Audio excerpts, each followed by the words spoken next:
السلام عليكم، مرحبا بكم معايا في فيديو جديد على قناتكم الطبخ بكل بساطة. اليوم إن شاء الله بإذن الله غادي نحضر معكم كيكة التفاح هذا الوقت ديالو نستغلوه في لي كيك وكيجي رائع بزاف.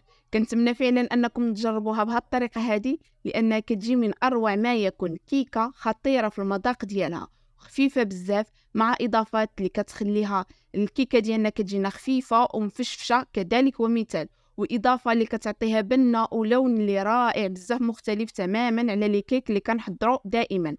فإلا عجبكم الفيديو خليو لي جيم وتابوناو وضغطوا على جرس التنبيه باش كيوصلكم كل جديد، وبارطاجيو الفيديو مع الاهل والاحباب ديالكم باش هكا تعم الفائده. شوفوا معايا الكيكه ديالنا كي كتجي خفيفه ومفشفشه. كنتمنى انكم تجربوها وتعجبكم. فما نزيدش نطول عليكم، ندوزو المقادير وطريقه التحضير وفرجه ممتعه. وبسم الله على بركة الله. وأول حاجة كناخدو واحد الكويس ديال الحليب، مقياس ديال العنبة، كاس اللي كيكون بدرجة حرارة المطبخ. كنفرغوه هكايا في واحد الزليفة، وغادي نضيفو عليه واحد 2 معالق كبار ديال الخل. هاد الإضافة هذه هي اللي كتخلينا الكيك كيجينا مفشفش وخفيف، وكيعاون لينا أن الكيك كيجي طالع أكتر. فغادي نخليوه هكا جانبا، وغادي ندوزو الكيك ديالنا في إناء. غادي نضيفو قبيصه ديال الملحه، وغادي نضيفو 2 بيضات. هنا البيض من الاحسن يكون بدرجه حراره المطبخ، وفي نفس الوقت يكون من الحجم الكبير. هنا حتى الا كان عندكم في الثلاجه من قبل غادي تخرجوه قبل بواحد 5 دقائق، وغادي ديروا هكا كنتم مزروبين، غادي تدفيو الماء واحد شويه وغادي تكبوه عليه صافي كياخذ درجه حراره المطبخ. ديك الساعات بامكانكم انكم تستعملوه. غادي نفرغوا كاس من السكر سنيده اي سكر خشن، وغادي نضيفوا كيس من ساشي ديال الفاني بوزن 7.5 غرام. صافي هنا في هذه المرحله هذه غادي ناخذ الطراب اليدوي وغادي نطربو مزيان مزيان حتى كينسجم ليا الخليط ديالي، وكنحسوا بداك السكر داب معانا، وحتى اللون ديال البيض كيولي لنا ابيض. هانتوما كما كتشاهدوا حتى كيطلع معانا. في هذه المرحله هذه الا بغيتو ديروا الخلاط الكهربائي او لا الخلاط ديال العصير ممكن، هذا يعني غادي يعاونكم اكثر. غادي نفرغوا عليه كاس الى ربع من الزيت النباتيه كذلك ومثال، وانا كنطرب هكا بالطراب اليدوي. هانتوما كما كتشاهدوا الخليط ديالنا كيولي لنا هكا طالع اكثر واكثر، داك البيض بحال اللي كيطلع معانا. صافي في هذه المرحله هذه عاد غادي نضيفوا داك الحليب. هانتوما شوفوا معايا ملي كنضيفوا مع داك الخل بحال اللي كيتكتل لينا داك الحليب، بحال اللي نقولوا بان راك ضايع، ولكن هذا هو السر باش الكيك ديالنا كيجينا طالع وخفيف ومفشفش. غادي نطربوه مزيان مزيان بالطراب باليداوي عفوا حتى كينسجم ليا الخليط ديالي، وغادي نضيفوا عليه مكون اللي كيعطينا لي واحد اللذه، واحد اللون اللي خطير. هنايا فلون ديال البنان بوزن 2.5 غرام، هنا ديال 4 اشخاص بدون سكر بطبيعه الحال. صافي غادي نضيفوه. هنايا نتوما غادي تشاهدوا شوفوا اللون ديالو كي كيتغير ديال الخليط ديالنا، وصدقوني كيعطيه واحد المذاق اللي رائع وكينسجم لينا بزاف مع التفاح. الكيك اللي كيجي مختلف تماما. صافي من بعد ما كينسجم ليا الخليط ديالي عاد غادي نضيفو النواشف. بالنسبه للنواشف غادي نضيف كاس الاول من الدقيق الناعم، وغادي نضيفو 2 اكياس من خميره الحلويات بوزن 8 غرام لكل كيس، المجموع 16 غرام. صافي غادي نفرغهم هكا في واحد الغربال وغادي نغربلهم. هنايا ضروري ان نغربلوا النواشف، لان كل ما كنغربلوا النواشف كل ما كيدخل لنا واحد النسبه ديال الهواء في الخليط ديالنا باش كيجينا هكا الكيك مفشفش وطالع. هذا سر من الاسرار ديال النجاح ديال لي كيك ديالنا. كنخلطوا مزيان وكنزيدوا الكاس الثاني من الدقيق حتى هو كذلك ومثال كنغربلوه، وفي نفس الوقت كنطربوا مزيان. هنا الدقيق انا بالنسبه ليا غادي يدي ليا 2 كيسان ونصف من الدقيق الناعم. يقدر يديلكم اكثر يقدر يديلكم اقل، لان هذا الكيك هذا ما خصوش يجينا خفيف بزاف بحال الكيك العادي اللي مولفين كنحضروا دائما، لا كيجي هكا تقيقل شي شويه. واخا يجي تقيقل شي شويه ما تخافوش نهائيا، لان داك الخل اللي ضفنا مع الحليب هو اللي كيخلينا الكيك كيجينا مفشفش واخا اننا نديروه تقيقل شي شويه. هنا غادي تشوفوا القوام ديالو كيبحال ها نتوما شوفوا معايا كيبحال هكا. وفي نفس الوقت علاش كنديروه تقيقل شي شويه حتى باش ملي كنديروا داك التفاح من الفوق ديالو باش داك التفاح ما كيغرقش لينا في وسط العجين. صافي هنايا كناخذ لا سباتول وكنحيد داك الجوانب ديال الدقيق اللي كيكون عندنا في الاناء، وكنخليوه جانبا. بالنسبه للمول هنايا كناخذوا انايا دهنته بالزبده ودرت له ورق الطبخ. بامكانكم ديروه الا كان متوفر عندكم، ولا ما كانش دهنوا غير بالزبده وترشوه بالدقيق كافي جدا، ما كاينش مشكل. كنهزوا الخليط ديالنا وكنهزوا اليدين ديالنا وكنفرغوا الخليط ديالنا وكنساويوه بحال هكايا بلا سباتول صافي. وهنايا في هذه المرحله هذه غادي نخليوها جانبا وغادي نجيبوا التفاح ديالنا.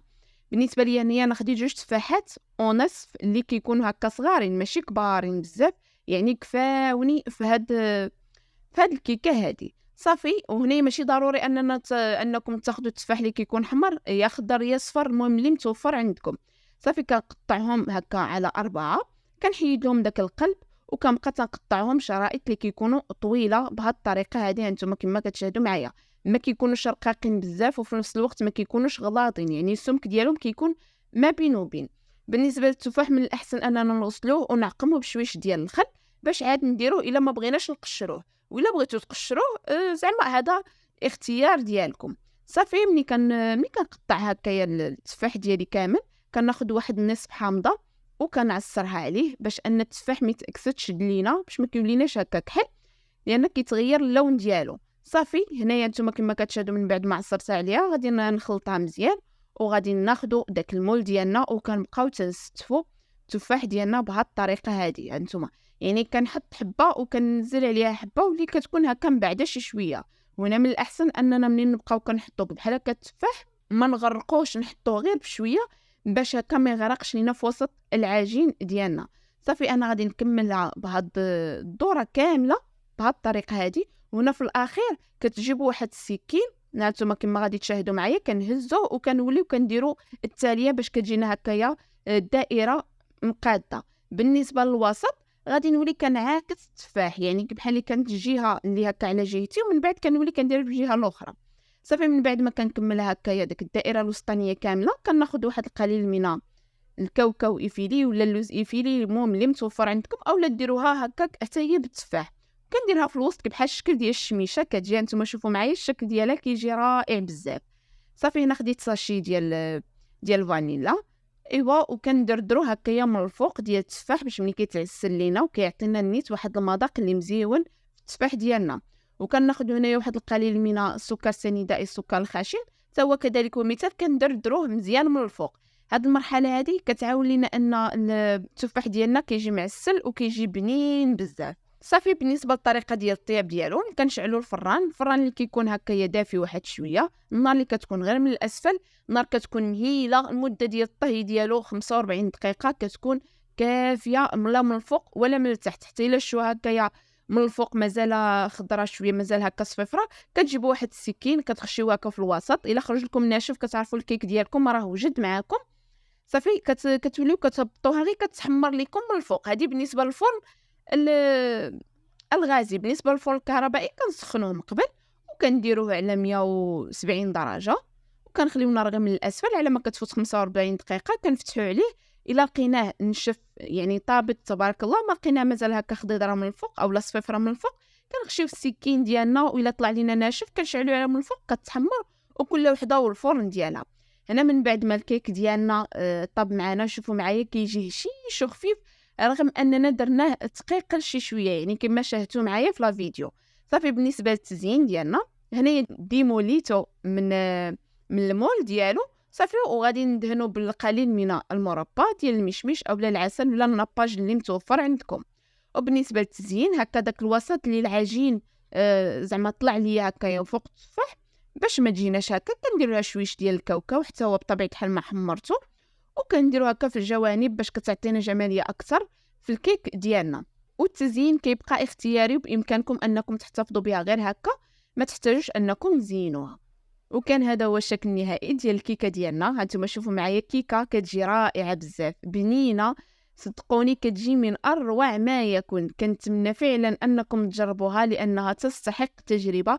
شوفوا معايا غير من التقطيعه ديالها كتجي خفيفه وباين العربون كما كنقولوا. شوفوا معايا كتجي مفشفشه من الداخل كاننا شوفوا معايا كاننا شي لاجينواز. المهم كتجي رائعه بزاف. وحتى داك الاضافات ديال الفلون اللي كنضيفوا لها كيعطيها واحد المذاق اللي مختلف تماما على لي كيك اللي كديروا دائما.